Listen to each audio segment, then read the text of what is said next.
ఈరోజు వారు చెప్పినట్టు నేను ఇంత మునిపే చెప్పాను, every crisis is an opportunity అని.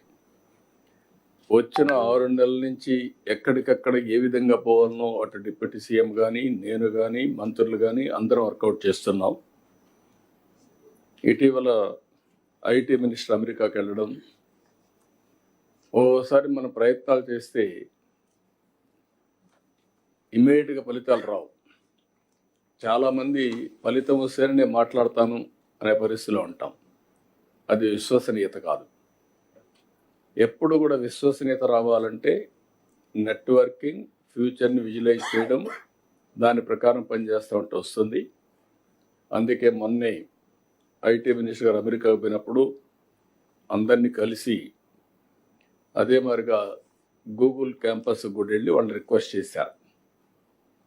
దాని ఫలితం ఈరోజు గూగుల్ కంపెనీ విశాఖపట్నానికి రావడానికి మీకంటే ముందే ఒక ఎంఓయూ చేసి ఇక్కడికి వచ్చాం. దానికే లేట్ అయింది. ఒక హాఫ్ అన్ అవర్లో మీటింగ్ అవుతుంది అనుకున్నాం, కానీ వాళ్ళని కూడా మనం ప్లీజ్ చేయాల్సిన అవసరం ఉంది. ఎవరైనా వచ్చినప్పుడు మీకు కూడా బ్యూరోక్రసీ కూడా ఇది ఒక లెసన్, అందరికీ బ్యూరోక్రసీ కాకుండా మినిస్టర్స్కి కూడా. మనం కానీ ఒక పాజిటివ్ నెట్వర్కింగ్ కానీ పాజిటివ్గా కన్విన్స్ చేయగలిగితే ఆటోమేటిక్గా పాజిటివ్ యాక్షన్స్ వస్తాయి. మనం వచ్చారు, ఈరోజు వచ్చారు. ఈరోజు నేను ఎప్పుడు మాట్లాడుతున్నాను, ఒకప్పుడు ఐటీ మాట్లాడాను, ఆ తర్వాత ఆర్టిఫిషియల్ ఇంటెలిజెన్స్ మాట్లాడుతున్నాం, ఇప్పుడు డీప్ టెక్ గురించి మాట్లాడుతున్నాం. అంటే వేరియస్ మార్పులు చేర్పులు వస్తున్నాయి భవిష్యత్తులో.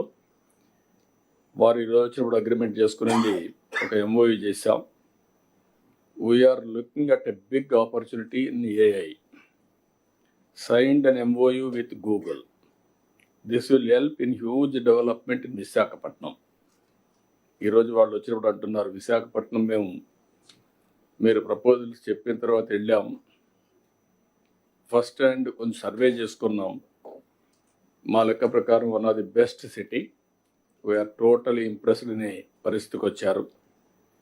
ఇప్పుడు బిగ్ ఫర్మ్స్ లైక్ గూగుల్ కానీ ఇక్కడికి వస్తే, విశాఖపట్నానికి వస్తే స్ట్రాటజిక్ ఇన్వెస్ట్మెంట్లో that is a game changer.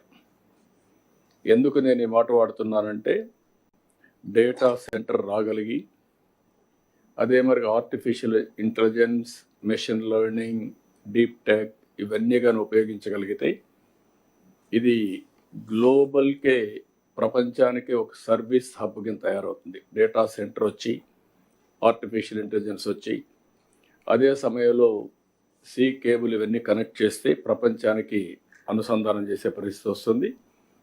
ఏఐకే ఇది ఒక స్ట్రాటజిక్ లొకేషన్ అవుతుంది. నేను ఇటీవల కాలంలో మీ అందరితో మాట్లాడుతున్నాను, మళ్ళీ కూడా ఈరోజు కూడా అంటున్నాను, మీరు ఎంత హార్డ్ వర్క్ చేశారనేది ముఖ్యం కాదు, ఎంత స్మార్ట్ వర్క్ చేశారనేది ముఖ్యం. మనకు అవుట్కమ్స్ రావాలి.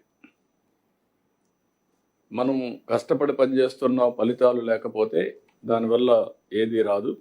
అందుకే నేను కూడా రాష్ట్రాన్ని ఒక నాలెడ్జ్ సొసైటీగా తయారు చేయాలని. Knowledge economy is different, knowledge society is different. రేపు రాబోయే రోజుల్లో ప్రజలు కూడా హార్డ్ వర్క్ చేయడం కాకుండా స్మార్ట్ వర్క్ చేసే పరిస్థితి రావాలనుకుంటున్నాం. దానికి కావాల్సిన నాలెడ్జ్ సొసైటీగా తయారు చేయడం,